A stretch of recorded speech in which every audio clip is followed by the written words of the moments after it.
একলা একলা সিঁড়ির মধ্যে বসে দিচ্ছ কেন? আমার কেউ নাই, এই জন্য বসে আছি। এই জন্য সিঁড়ির মধ্যে? বাড়ি ঘর নাই? কেউ ঘর বাড়িতে জায়গা দেয় না? না,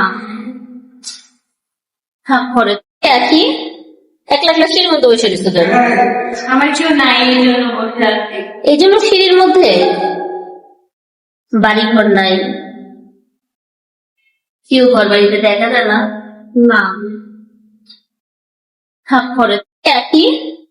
আখির বাড়িঘর নেই, মন খারাপ করে দেখো সিঁড়িতে বসে আছে। তাই বলল কিন্তু কাশফিয়া কালেকশনের মুন আপু আখিকে এই কি বলল, তোমার বাড়িঘর নাই, তুমি বাড়িতে যাবে না, তুমি সিঁড়ির ভিতরে বসে আছো কেন? এই কথা বললে কিন্তু আখি কি উত্তর দিল আপনারা এই ভিডিওর মাধ্যমে কিন্তু দেখে নিন। আখি বলে, আমার বাড়িঘর নেই, আমাকে কেউ জায়গা দেয় না, তাই আমি মন খারাপ করে সিঁড়িতেই বসে আছি। একটু আগে কিন্তু আখি লাইভে এসেছিল কাশফিয়া কালেকশনের থেকে বিভিন্ন রকমের শাড়ি নিয়ে। তো শাড়িগুলো কিন্তু আমার কাছে খুবই ভালো লেগেছে। আপনার কাছে কেমন লেগেছে প্লিজ একটু কমেন্ট করে জানাবেন। তো আখি কিন্তু এখন বাসায় চলে যাচ্ছে। তো যাওয়ার পথে একটু মজা করে গেল, এই আর কি, কাশফিয়া কালেকশনের মুন আপুর সঙ্গে।